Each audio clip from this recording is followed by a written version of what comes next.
Bana, mambo vipi mtazamaji na mfuatiliaji wa channel hii ya Biomedia? Hapana shaka uko vyema kabisa, na kwa upande wangu niko toa shaka niko bomba kabisa.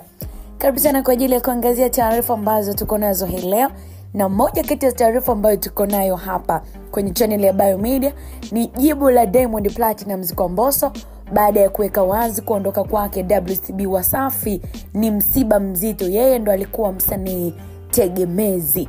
Bana, nikukumbusha kusubscribe, kucomment, kufollow, kulike, itakuwa inapendeza. Hii imekuwa ni moja kati ya story ambayo kikweli inatembea sana kwa sasa mitandaoni, na ni kauli ya msanii Mbosso Kani aliyekuwa msanii wa Diamond Platnumz kutoka record label ya WCB Wasafi.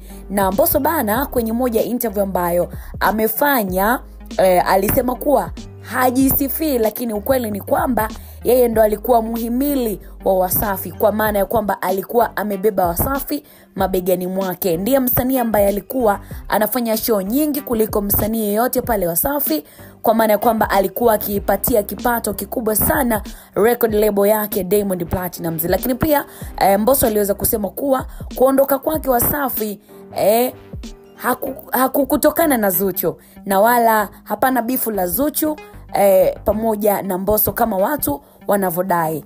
Yeye aliondoka Wasafi kwa vile tayari alikuwa amekuwa mkubwa na ni muda wake wa kuanza kujitegemea. Na ndo kawaida ya wasanii kutoka WCB Wasafi, unapofikia muda wa kujitegemea hauwezi kuendelea kubaki Wasafi. Wakati anaondoka WCB Wasafi, Mbosso amesema mama yake Diamond Platnumz alikuwa anamtaka aendelee kubaki, maana kiukweli alikuwa anampenda sana tena sana.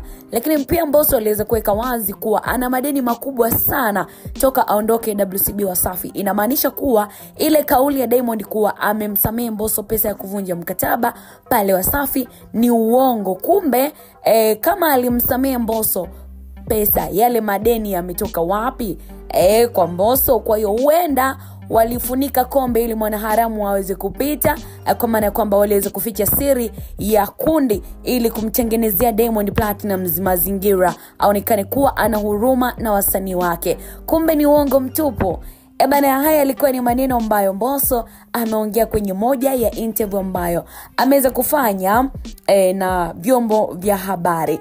Baada ya Mbosso kuongea hayo, huenda taarifa bwana ilimfikia Diamond Platnumz kupitia moja ya video ambayo inatembea sana pia mitandaoni kwa sasa. Diamond kama amejibu fulani hivi, amemjibu msanii wake wa zamani Mbosso Kani baada ya kuongea hiyo kauli ambayo imeonekana kuwa kama kuondoka kwake WCB Wasafi kwenye record label ya Diamond Platnumz kama ni msiba mkubwa, kwa maana kwamba hakutakuwa na msanii atakayeweza kushika nyadhifa zake ama nafasi yake pale Wasafi. Nisiwe mwingi wa maneno, wacha mimi nikusogezea kile ambacho ameweza kusema bwana mkubwa Diamond Platnumz kwenye hii video ambayo imekuwa inatembea sana kwa sasa kwenye mitandao ya kijamii. Diamond amesema kuwa WCB Wasafi haiwezi kufa kisa msanii fulani kaondoka.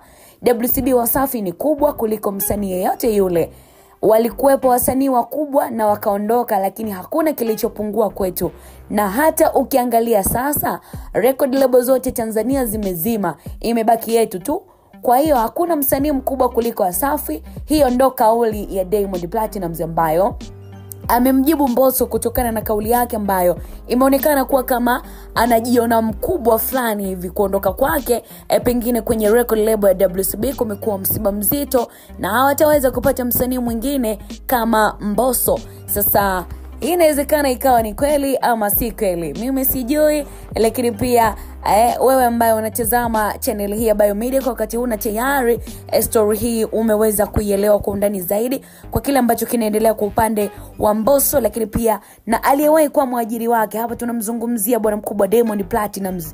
Unadhani pengine mfuatiliaji wa Biomedia nini maoni ya kwako? Kweli kuondoka kwa Mbosso pale WCB Wasafi kumeleta pengo kubwa, na je, ni kweli Mbosso ndo msanii ambaye alikuwa tegemezi pale WCB Wasafi? Baada ya kudondosha comment yako, ni kuashukuru kwamba tuweza kupita nayo kunako video nyingine kabisa kwa ajili ya kuangazia pengine ukweli wa hili ni upi. Bana, hii ni channel ya Biomedia. Comment, subscribe, endelea kufuatilia channel hii na kuendelea kusalia na sisi. Tunapatikana pia Facebook pamoja na TikTok. Jina letu ni moja tu, Biomedia. Utapata taarifa za kwetu kwa wakati kabisa pale ambako utagusa alama ya kengele. Langu jina ni Official Razadi, kama kawaida together ya moja kwa moja ni kukumbushana, kuhabarishana na kufahamishana yale yote ambayo yameweza kujiri mjini.